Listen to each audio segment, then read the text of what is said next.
নবনিযুক্ত আইজিপি মোহাম্মদ আলী হোসেন ফকির police হেডকোয়ার্টারের media সেন্টারে প্রথমবারের মতো সাংবাদিকদের সাথে প্রেস ব্রিফিংয়ে কথা বলছেন। সরাসরি চলে যাচ্ছে সেখানে। সংযুক্ত আর কি সেটা হচ্ছে মব সন্ত্রাসের যে কথাটা আমরা বলে আসছি প্রথম থেকে 5ই আগস্টের পর আমরা দেখে আসছি। বর্তমান সরকার বলেছিল যে মব সন্ত্রাস নিয়ন্ত্রণে আমরা কঠোরভাবে কাজ করব। আমরা দেখলাম সম্প্রতি যেটা হলো 7ই মার্চের ভাষণ, এটা নিয়ে মব হয়েছে এবং ঝিনাইদহের পেট্রোল পাম্পে যুবককে গণপিটুনিতে মারা গেছে। তো আমি জানতে চাচ্ছি যে এই মব সন্ত্রাস নির্মূলে পুলিশের সুনির্দিষ্ট কোনো পরিকল্পনা আছে কি? মব সন্ত্রাস নির্মূলে অবশ্যই পরিকল্পনা আছে। আপনারা ইতিমধ্যে দেখেছেন আমাদের দেশের যে আনএমপ্লয়মেন্ট আছে, এটার কারণে যে সংগঠনই কোনো প্রোগ্রামের ডাক দেয় সেখানে কিন্তু লোকের সমস্যা হয় না। আর কিশোর গ্যাং, এটা অলরেডি তাদের বিরুদ্ধে আমরা ব্যবস্থা নিতে শুরু করেছি। বিশেষ করে মাদকের সাথে রিলেটেড লোকজনই কিন্তু এই জিনিসগুলোর সাথে বেশি জড়িত হয়। কোনো ভদ্রলোক, ল অ্যাবাইডিং সিটিজেন কিন্তু এই মবের সাথে জড়িত না। আবার কিছু আছে এই মব থেকে ফায়দা লোটার জন্য লুটপাট এবং বিভিন্ন রকমের অপকর্ম করার জন্য তারা এইটা আরও যারা ব্যাপক আকারে ছড়ায় সেগুলো চেষ্টা করে। তা আমরা মূল মব তৈরিকারী যারা, তাদেরও লিস্ট তৈরি করতেছি। সে যত ক্ষমতাধর হোক তাদেরকে আইনের আওতায় নেওয়া হবে। আমি আনিসুর রহমান, বাণিজ্য জগতে কাজ করি। আপনাকে অভিনন্দন। 5ই আগস্টের পর পরিবর্তনের পর বাংলাদেশ পুলিশের কাছে, বিশেষ করে আপনার কাছে আশা বা প্রত্যাশার জায়গাটা জনগণের অনেক।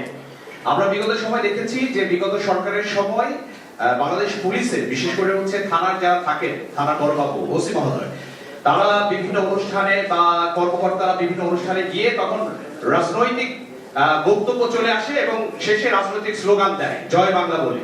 তো আপনার কাছে আমার কোশ্চেন যে আপনি আসবার পরে, অর্থাৎ দায়িত্ব নেবার পরে বাংলাদেশ পুলিশ বাহিনী কতটুকু অরাজনৈতিক ভূমিকা রাখবে, নাকি রাজনৈতিক ব্যানারে আগের মতোই থাকবে?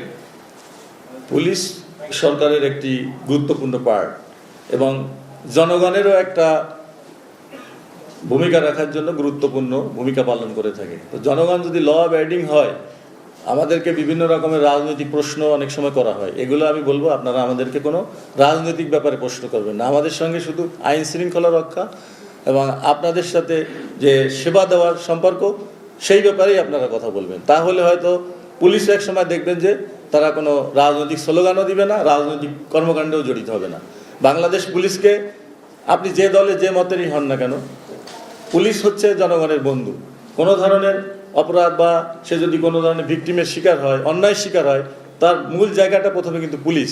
সেই জায়গাটা আমরা হয়তো অলরেডি আমি বলেছি আপনাকে বক্তৃতায় যে আমরা প্রত্যেক সদর থানাকে জেলার জিরো কমপ্লেইন থানা হিসাবে প্রতিষ্ঠা করতে চাই। সেক্ষেত্রে এটা একটু বুঝায় বলা দরকার আপনাদেরকে যে কোনো ধরনের মানুষ থানায় আসুক না কেন, তার যদি আমরা আইনের আওতায় নাও আসে, তাকে এক কাপ কফি খেয়ে বা চা আপ্যায়ন করে তাকে আমি বিদায় দিতে চাই, যাতে পুলিশের বিরুদ্ধে কোনো কমপ্লেইন না থাকে। কারণ আমাদের থানায় যেখানে মানুষ যায় সেখানে রিসিপশনটাই খারাপ, আপনারা দেখেছেন। এইটার পরিবর্তন চাই, তাহলে দেখবেন। আর আপনাদেরও সহযোগিতা চাই। আপনারা ভালো কাজের অ্যাপ্রিসিয়েট করেন, খারাপ কাজগুলো আপনারাও নিন্দা করেন। এইটাই আসলে সমাজে হওয়া উচিত। আমরা সেইভাবেই কাজ করে যাব। আপনাদের সাথে আমাদের যে জনগণের দূরত্ব, আমাদের সাথে আপনাদের বিশ্বাস যে ভঙ্গ হয়েছে, দীর্ঘ 17 বছরে তারা যে কার্যক্রম করেছে, এটা কিন্তু বাংলাদেশের সব পুলিশ এর সঙ্গে জড়িত না। হাতে গোনা নেতৃত্বে কয়েকজন ছিল, তাদের নিজস্ব স্বার্থ সিদ্ধির জন্য রাষ্ট্রের যে দায়িত্ব পালন করা উচিত ছিল সেটা না করে তারা যে কাজ করেছে, এই জন্য পুলিশের তো দুর্নাম বদনাম হয়েছে। অলরেডি আমি আপনাদেরকে বলেছি যে নির্বাচনে আমাদের একটা সুযোগ হয়েছে যে আমরা জনগণের কাছে যাওয়া।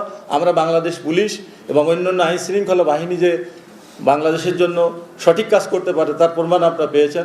ইতিহাসের সব থেকে নিরপেক্ষ, গ্রহণযোগ্য এবং বিশ্বস্ত একটি নির্বাচনের মাধ্যমে একটা গণতান্ত্রিক সরকার প্রতিষ্ঠিত হয়েছে। এই সরকারের ভালো কাজ করার জন্য আপনারা সহযোগিতা করবেন, আমি এই আশাবাদ ব্যক্ত করছি। এবং এই কাজগুলো করার জন্য প্রথম কাজ হচ্ছে আইন শৃঙ্খলার উন্নয়ন। আইন শৃঙ্খলা যদি ঠিক না থাকে, বিদেশি বিনিয়োগ আসবে না, আপনার অর্থনৈতিক উন্নয়ন হবে না, আপনার আমার জীবনযাত্রার মানও উন্নয়ন হবে না। সুতরাং আপনি জনগণ এবং আপনাদের সাংবাদিক সমাজ, আদার সকল সামাজিক সংগঠনের সহযোগিতা চাই। আমরা সবাই মিলে, যারা খারাপ লোক, যারা আইন মানতে চায় না, এই মব কালচার করতে চায়, মাদক ব্যবসায়ী, এদের বিরুদ্ধে সামাজিক সচেতনতা গড়ে তোলেন। আপনার